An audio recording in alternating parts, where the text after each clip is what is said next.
Welcome to Investors Insights on this St. Patrick's Day. We hope you're having a great day, and we've got phenomenal information for you. Our topic today is buried in the news. I'm Greg Powell, president of Five Plan Partners, and I'm joined by our portfolio strategies team, and as I like to call them, my distinguished colleagues, and I say that with respect, Bobby Norman, Trey Booth, and Ty Miller.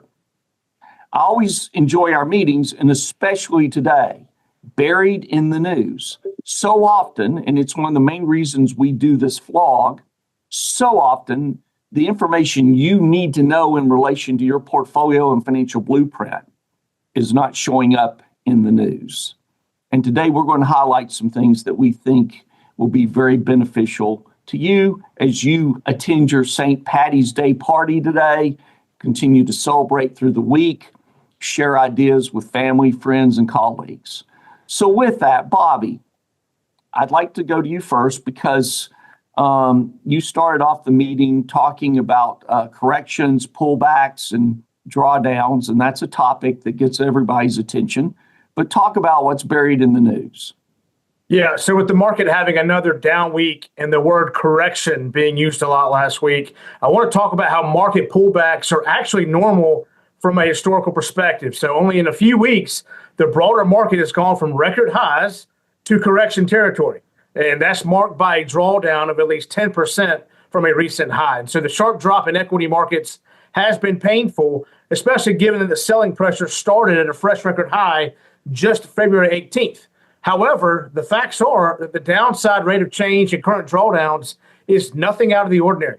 So as shown in this first chart, since 1950, 92% of trading days are accompanied by some degree of a drawdown of the S&P 500. And a drawdown inside 5 to 15% is most common, occurring in over 40% of all trading days. And so drawdowns of 5 to 15 occur over a quarter of all trading days, making the current drawdown nothing unusual. So while drawdowns can cause panic, there is a bright side, as you can see in this next chart, that shows what usually happens after a 10 to 20% correction. And you can see that markets are historically higher in 3, 6, and 12 months after the correction. So volatility should be expected if you're a long-term investor. And it's something that history says is actually normal.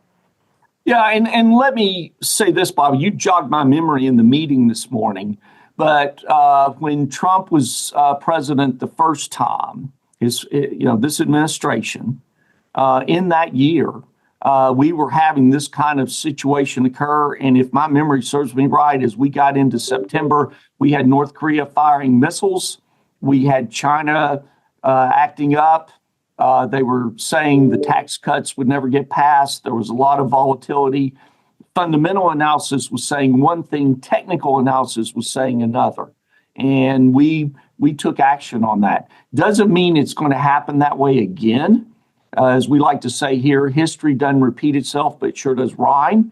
But there's some similarities. You agree with me? Yeah, I mean, the headlines are there just like they were last time. The market is trading on the headlines and not underneath the hood there. Right, buried in the news, what's really taking place. And I need to say this, we're not talking politics. We're just talking facts, data, and what information we need to be looking at as we navigate through all this. And then Trey, you really interjected some great data and information about the Fed and what's taking place. And actually, some of your comments that inspired us to use the title Buried in the News today because of inflation and some other things. So talk about that. Yeah. Thanks, Greg. It is wild to me that we're sitting here this morning and nowhere on the first page of any of the research reports we were reviewing were they talking about the Fed that's meeting this week. The Federal Reserve, the most powerful force in markets, is having their two-day meeting this week. And what also was surprising was what the Fed is watching, inflation, what we've been talking about for years. Again, we got two massive inflation reports last week, was pretty much undercovered. And so how does that impact markets? So let me pull up what the inflation reports we've been showing over the last few months. And the orange line here is the PPI, that's the producer price index. So that's what producers are paying for the inputs. And then the purple is the consumer price index. And that's what the end consumer is paying. And we've been watching this for months, and that the PPI has been going up for 5 straight months, and that started to concern us. It really started to concern us once the PPI, which is what the producers are paying, started to pull up consumer prices. And so if that was going to continue for 5 months, then the Fed was going to meet, and everyone's talking about Fed rate cuts. But if these numbers continued higher, the Fed's not going to cut rates. They're going to have to hike rates. And the market absolutely was not priced for that. And so that's also why over the last 5 months, as the Fed has been cutting rates, we saw long-term interest rates, like the 30-year mortgage rate, go up. That's because the markets are saying the Fed's offsides their cutting rates when inflation has not been dealt with. Well, we got great news last week, the first time, like I said, since last September, that we saw the producer price and the consumer price come down at the same time. So that's great news. It's only 1 month. It may be an anomaly, but it does break the back of a trend that had been in place for almost half a year. So big news out of the CPI and PPI, and then the Fed will be meeting this week, and we're going to be watching closely how they react and how they discuss the data points and what they're focused on going forward, and how much some of this political rigmarole seeps its way into the Fed meeting. We're hopeful they're going to focus on the data like we're trying to do to see how things are going to play out for the rest of this year. But yeah, so we may have, hopefully this means the Fed hikes are off the table. Definitely not expecting a cut this month at all. But but stable is better than moving up for sure. No, I totally agree with you. And that's what I thoroughly enjoyed about the information you provided. It is buried in the news. And hopefully this is going to come out this week. But I really appreciate you being on top of it. And I need to say this, Ty, I'm heading your way here. But as we go into our meeting, folks, you need to know we don't know what the other person on our portfolio strategies team is going to bring up in our meetings. We have no idea. And once we start looking at the different topics and what each individual on our portfolio strategies team is researching, we start coming together to look for those common threads and ideas that we can use as we move forward in the week and the month and the year ahead. And Ty, you tied in the information in regards to the market, which I thought was great based on what Bobby had told us and Trey and through our debates and discussions in our meetings. So talk about that. Yeah, I think the word news is the word of the day here. And so I'm kind of focused on the news as well. Our research partner, Strategas, they kind of outsource what they call policy uncertainty index. And so as you can see in this chart here, it has spiked, and it spiked last time Trump was president. No surprise there, but it's at its highest level since COVID. Obviously, a lot of policy uncertainty during COVID when we're shutting down the world for the first time in hundreds of years. The measure right now is at 233. And what does that number mean? It doesn't really mean anything if I just tell you the policy uncertainty index is at 233. But in context of what it means for the S&P moving forward, based on historical data from 1985 to today, anything above 180, while that does lead to a lot of volatility and a lot of policy uncertainty, of course, a lot of fear in the market, usually leads to outperformance for the S&P 500.